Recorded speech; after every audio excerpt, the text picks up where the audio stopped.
गुरुदेवाय नमः। आज्ञा हे मो प्रिय समस्त सुधीवृंद को कोटे कोटे प्रणाम। आज आज्ञा गोटे सुंदर विषयवस्तु देखा क्षितिविंश पुराण जहाँ हूँ हाड़ीदास एम जो मालिकाकार मैंने कहते हाड़ीबंधु हाड़ीमार्दु मालिका अच्युतानंद मालिका जशवंत मालिका ये सब जो मालिका शिशुअनंद मालिका जो कहते से भितर हाड़ीबंधु दास थे अन्यतम। से हाड़ीबंधु गोटे किस्सा आम आलोचना करवा। देखूँ मुझे लेखकार मान लेखा पर आम तर्जमा कर देखा आ विचार को नवा। तेणु शिष्य पचारुंट जे प्रभु संसार रे जे तुम मुखर शुणिकी आम निस्तार पाइबू जे मुक्तिर पथ आपण आमको कहतु। शिष्य पचारुंट गुरु को गुरुदेव बात से हाड़ीदास कौन कहते गुरु बोलुंट अनादि अनाक्षर हो आदि शक्ति हो मुक्ति गुप्ता अटई। गुरु कहते अनादि अनाक्षर हो मुझे मानक मोर ये चैनल माध्यम कही आसी अणाक्षर तत्व अणाक्षर बुझिले मुक्तिर पथ से पाई किंतु अणाक्षर बुझापी कष्ट लगे खाली बुझिले कौन आज्ञा हो कि कर्म जदि भूल कर आप अणाक्षर बुझिकी कहे मुझे पर नारी परस्त्री परधन हरण करी कल आप मुक्ति पाइबे आप पशु हत्या कर खाइबे मुक्ति पाइबे। हाँ खाली अणाक्षर तत्वटा बुझीगले कौन हो सागर कर्म रहा दरकार। कर्म न रही कौन हो आज्ञा आम से विषय सम्यक आलोचना करिया। से कौन कहते स्वयं हाड़ीदास लेखा कहीं मुझे कहली ना अच्युतानंद लेखिले देवनाथन वृक्ष सुजान सर्प दत्तदन राक्षस शिवस करण चारिद्वार परमंकर ये सी कौन लिखुंट हाड़ीबंधु दास कौन लिखुंट आम से विषय तर्जमा कर देखा। से कौन कहते पद पद ठिक ठिक खाली कहीदे जाऊँगी नाई शिर नेत्र कर्ण नासा आउ जुहा हृदय पिठी पेट पिठी इंद्रदार नाही श्वेत पिता कुंकुम रक्त चारिवर्ण नही मुक्तिर भूई सिंहासन मुक्ति द्वार मुक्ति मंडप मुक्ति देउल चारिद्वार।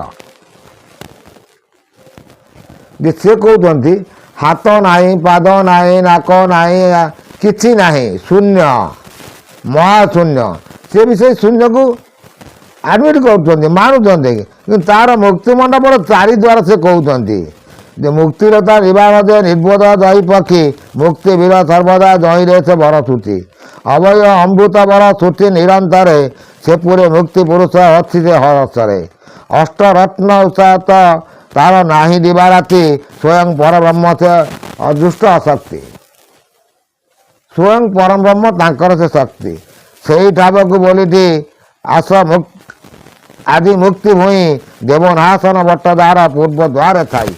देखु से कहते से पथ को से जगह को गले से पूर्व द्वार हूँ देवनाशन वृक्ष। देखु ये सी लिखिले देवनाशन वृक्ष द्वार पूर्व द्वार थाई मुक्तिर दक्षिण द्वारे कल्प भट द्वार उत्तर द्वारे बांछा भट नाम द्वार निकुमिला भट पश्चिम द्वार द्वार अच्छी। देखो चारिद्वार से चारि बट ये निरूपण कले कौन कौन बट आज आप कले ना देवनाशन बट कल्प बट बांछा बट निकुमिला बट। ये आज्ञा कथा देखु निकुमिला बट कौड़ी कथाटा मुझे आपण मन कहबी कहीं कहली ना लेखकार मान लेखकार कथा को आम तर्जमा कर देखा कौटा भूल कौटा ठीक। निकुमिला बट कौट निकुमिला बट मूले बसिकी इंद्रजित तृतीय जुगे तपस्या से माँ को यज्ञ पूजा करथिला।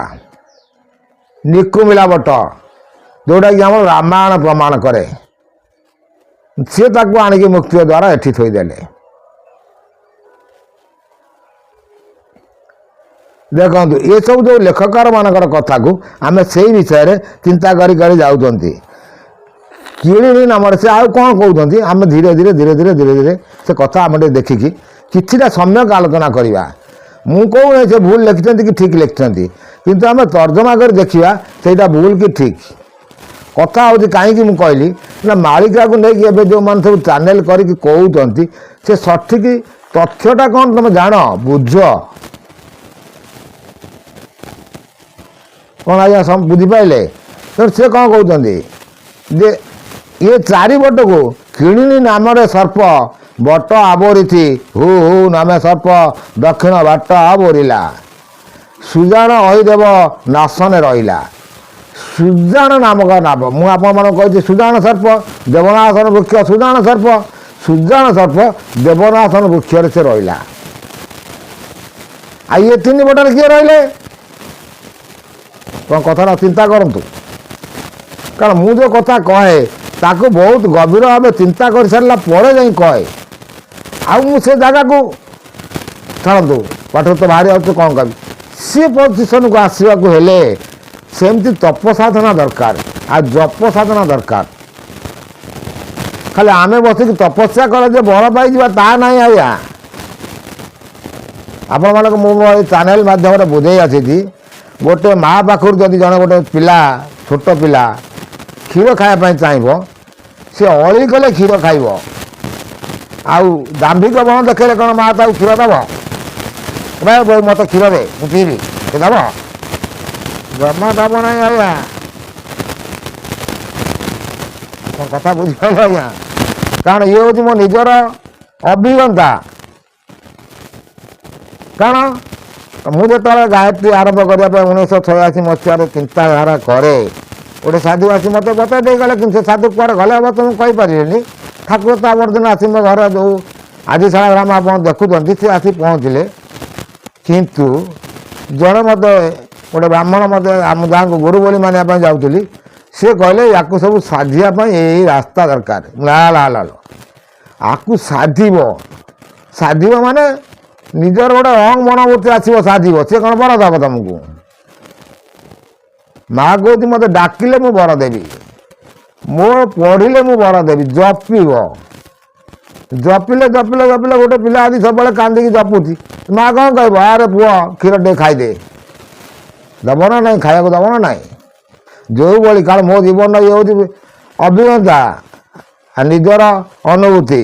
ଛାଡ଼ନ୍ତୁ, ସେ କହୁଛନ୍ତି ସୁଜାଣ ସର୍ପ କିଳି ନାମେ ସର୍ପ ଏକ ଉତ୍ତର ଦ୍ୱାର ତହିଁ, ମାନେ କାଳି ନାମେ ସେ ଯେଉଁ ସୁଜାଣ ସର୍ପ ରହିଲା ଦେବନାଥନ ବୃକ୍ଷରେ। କାଳି ନାମେ ସର୍ପ ଉତ୍ତର ଦ୍ୱାର ରହି ତେଣୁ ବୈକୁଣ୍ଠ ସାଇ ନ ପାରନ୍ତି କେହି। ମୁକ୍ତି ଦ୍ୱାର ଯେ ଗୋପ ନାମେ ପୁର ସେଇଠାରେ ରହିଅଛି ତୁମ୍ଭ ଅବତାର। ସେଇଟାରେ ସେ ଯେଉଁ ଦେଖନ୍ତୁ ଏ ଲେଖକର ଲେଖା ମୁକ୍ତିର ପଥ ମୁଁ ଆପଣମାନଙ୍କୁ କହିଛି। ମୁକ୍ତିର ପଥ ହେଲେ ଆପଣଙ୍କୁ ଯଦି ଏଇପଟେ ପବନ ନିଶ୍ୱାସ ଉଠେଇ ଉଠେଇ ବ୍ରହ୍ମପୁରକୁ ଏଇପଟରେ ଯାଇପାରିବେ। ଏଇଠି ଅଛି ବ୍ରହ୍ମପୁର। ଇଏ ବ୍ରହ୍ମପୁରକୁ ଜଗିବା ପାଇଁ ହେଲେ ଦେବନାଥନ ବୃକ୍ଷ, ଯେଉଁଟାକି ଅଚ୍ୟୁତାନନ୍ଦଙ୍କର ମୁଣ୍ଡରେ ଥିଲା ଦେବନାଥନ ବୃକ୍ଷ, ସୁଜାଣ ସର୍ପ ତାଙ୍କ ମୁଣ୍ଡରେ ବୃକ୍ଷ ଚିହ୍ନ ଥିଲା, ଦୁଇଟା ସର୍ପ ଚିହ୍ନ ଥିଲା। ସେ ଜାଣିଲେ ନା ନାହିଁ? ଭୁଲ କହିଲେ କି ଆଜ୍ଞା? ଯେଉଁମାନେ ଆଜି କଳ୍କି ଠାକୁର କହୁଛନ୍ତି ମୁଁ କଳ୍କି, ସେ କହୁଛି ମୁଁ କଳ୍କି, ସେ କହୁଛି ମୁଁ କଳ୍କି, ସେ କହୁଛି ମୁଁ ଅଚ୍ୟୁତ, ସେ କହୁଛି ମୁଁ ଅଚ୍ୟୁତ। 12 ଅଚ୍ୟୁତର ଘର ନା ମୁଁ କାହାକୁ କରିବି ପର? ସେଇ ଅଚ୍ୟୁତ ମାନେ କହୁଛନ୍ତି, ସେମାନେ ଆସି ବସନ୍ତୁ। ମୁଁ ତ ମୋର ଆଡ୍ରେସ୍ ଦେଉଛି, ଠିକଣା ଦେଉଛି, କହୁଛି, ବସିକି କୁହନ୍ତୁ। ବସିକି କହିଲେ ଜିନିଷଟା ଜଣା ପଡ଼ିବ। ଆମକୁ ଦେଖେଇବ ଦେବନାଥନ ବୃକ୍ଷ ସୁଜାଣ ସର୍ପ ଦେଖେଇବ। ଦେଖେଇଲେ ଆମେ ଜାଣିବା ନା, ଆଉ ନ ଦେଖେଇଲେ କେମିତି ଜାଣିବା? ବହୁତ ତଥ୍ୟ ଆଜ୍ଞା, ଖାଲି କହିଲେ ହେବନି। ତେଣୁ ଲେଖକରେ କ'ଣ ଲେଖିଲେ ଆମେ ତା ଉପରେ ଭାସିକି ଲୋକମାନଙ୍କୁ କହିଦେବା, ଗୋଟେ ଅସମ୍ଭବ ପ୍ରକାର କଥା। ତେଣୁ କଳ୍କି ଠାକୁର ଉପରେ ମୁଁ କ୍ଷୀୟଦଂଶ କହୁଛି। କଳ୍କିର ଜନ୍ମ ବୃତ୍ତାନ୍ତ ଟୋଟାଲ କହିବି। ଯିଏ କଳ୍କି ଠାକୁର ଜନ୍ମ ହେବ ସେ ତ ଅଭିଶାପ ନେଇକି ଆସିଥିବ। କେଉଁଠୁ ଅଭିଶାପ ନେଇକି ଆସିଥିବ କିଏ କହିବ? ମୁଁ ବତାଇଦେବି। କିନ୍ତୁ କଳ୍କି କାହିଁକି ଅଭିଶାପ ନେବ, କାହାଠାରୁ ଅଭିଶାପ ନେବ, ତାକୁ କିଏ କହିବ?